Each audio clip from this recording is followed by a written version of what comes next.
இது வந்து அப்பக்கோ தழை, இது பருவு தழைன்னு சொல்லுவாங்க. இதை வந்து இப்போ சட்னி அரைக்க போகிறோம்.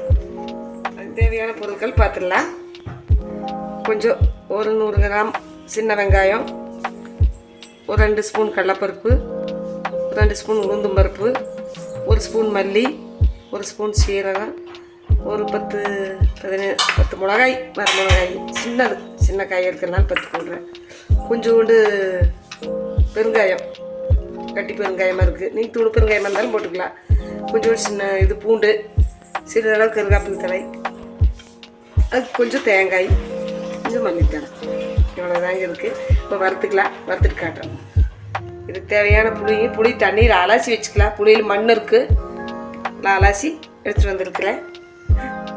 ஒரு தக்காளி, உப்பு, வணக்கறக்கு எண்ணெய். இது நல்லது, மருத்துவ குணம் முடிஞ்சது. இந்த தழை வடைச்சிட்டு வச்சுக்கலாங்க. வறுக்கறக்கு தேவையான அளவு பொரிச்சதுக்கு எண்ணெய் ஒரு 2 ஸ்பூன் 3 ஸ்பூன் ஊற்றிக்கலாம். தப்பு இல்லை, நல்லாயிருக்கு. பெருங்காயம், கட்டி பெருங்காயம் போடுறது கொஞ்சம் நல்லா இருக்குது. ஜீரண குணம்னால நல்லா ஆகுது. அரிச்செல்லாம் படாது. லேசாக நல்லா கொஞ்சம் பொரிஞ்சா சரி, மற்றதெல்லாம் போட்டுக்கலாம். அடுத்தது பூண்டு போடுறேன். அடுத்தடுத்து எல்லாம் போட்டுக்கலாம். அதான் சேரெல்லாம் நல்லாவே வணங்கிடும். அடுத்தது ஒரு 7 வரமிளகா, காரத்துக்கு 6-7 மிளகா போட்டுருக்கிறேன். உங்கள் காரத்துக்கு தகுந்த மாதிரி போட்டுக்கலாம். உங்களுக்கு எவ்வளோ காரம் தேவையோ அவ்வளோ போட்டுக்கணும். கடலைப்பருப்பு 2 ஸ்பூன் அதையும் போடுறேன். இப்போ லைட்டாக கலந்ததுன்னா உளுப்பருப்பு லைட்டாக சேவக்கிட்டு அப்புறம் உடனே உளுப்பருப்பு போட்டுக்கலாம். அடுத்தது உளுப்பருப்பு போட்டுக்கலாம். இது எல்லாமே லேசாக பச்சை வாடை போகிற அளவுக்கு நல்லா செவந்துன்னா டேஸ்ட் நல்லாயிருக்கும். பச்சை வாடை அடிக்காத வணக்கிட்டோம்னா போதும். சரிங்களா? அப்படி எல்லாம் கண்ணாடி பார்த்துக்கு இருக்குது பாரு. கரு விடாமல் நல்லா செவந்தால் போதும். வேறு ஒன்றும் இதுக்கு வேலையே பெருசாக இல்லை. சாப்பாட்டுக்கு நல்லாயிருக்கு. இட்லி தோசைக்கு நல்லாயிருக்கு. ரொம்ப உடம்புக்கு நல்லது. அதுக்காக தழை இது கிடைக்காது. ஒரு சில வீட்டுகள் இருக்குது, தோட்டத்துகளில் வச்சுருப்பாங்க. கிடைச்சதுன்னா நம்ம செஞ்சு சாப்பிட்டா உடம்புக்கு ரொம்ப நல்லது. மல்லி போட 1 ஸ்பூன்,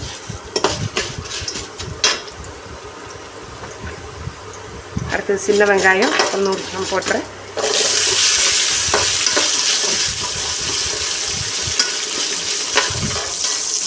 தக்காளி போட்டுக்கலாம்.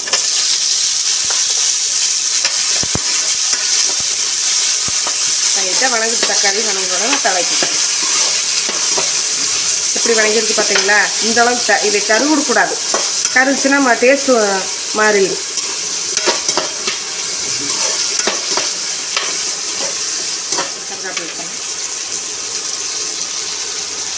சேர்த்தேன்.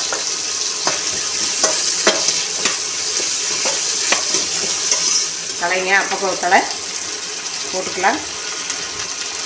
நல்லா சுருண்டு வர அளவு போட்டு வணக்கலாம். நல்லா வணங்கிட்டு புளி தண்ணியில் அலாசி வச்சுருக்கிறேன். போட்டு சீரகம் 1 ஸ்பூன் போட்டு நல்லா நிறைய இருந்த மாதிரி இருந்தது. எப்படி சுண்டுருச்சு பார்த்தீங்களா? பார்க்குறக்கே நல்லா இருக்கும். பச்சை வடையெல்லாம் எதுவும் அடிக்காது. ஃபஸ்ட்டு தலை மோந்து பார்த்தா ஒரு மாதிரி தான் வாசம் அடிக்கி. ஆனால் அதை சமைச்சாப்பிட்டோம்னா டேஸ்ட் நல்லா, உடம்புக்கு ரொம்ப நல்லது. அடுத்தது தேவையான அளவு உப்பு போடுறேன்.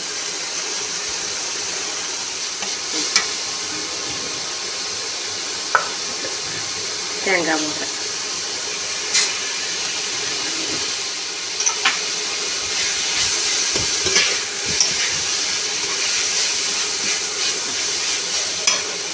மல்லித்தழை,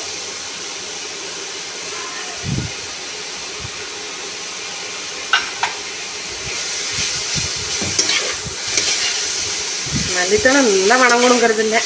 ஓரளவு சும்மா லைட்டாக தலை அந்த பச்சைன்னு தெரியுது, அந்த அளவுக்கு இல்லாத வணங்கிட்டு போதும். அரைச்சி காட்டுறேன் உங்களுக்கு தளிக்கிற போது. அவ்வளோதாங்க. வேலை ஆயிடுச்சு. மிக்ஸி ஜாரில் சேர்த்துக்கிறேன்.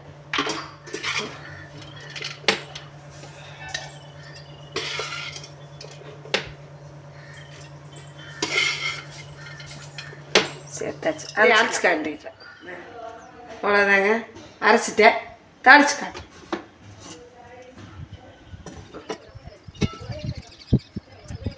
இந்த மிக்ஸி ஜார் அலசி ஊற்றிக்கலாம். சும்மா கம்மியாக அரைக்கிறதுக்கு நேரம் உங்களுக்கு ஸ்டவ் இதில் காட்டினேன். இப்போ அது இதெல்லாம் வைக்க முடியாது, பெரிய பாத்திரத்தில் வச்சு தான் அது செய்யணும். அதனால் நான் கேஸ்க்கு மாட்டேன். எண்ணெய் காயிட்டு கடுகு போட்டுக்கலாம். காய வச்சு கடுகு சேர்த்துக்கிறேன். தாளிக்கிற கொஞ்சோண்டு கடுகு சேர்த்து போட்டு தாளிச்சோம்னா டேஸ்ட் நல்லாயிருக்கு.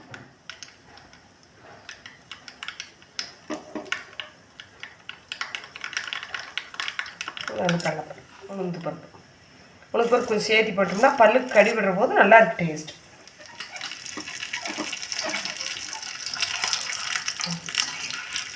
சேர்ந்துருச்சு.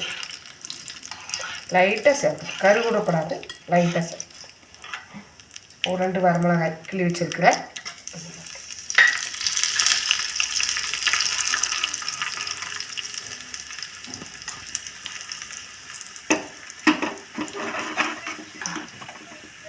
கருவேப்பிலை தர ஒரு கொத்து கிள்ளி வச்சுருக்கேன்.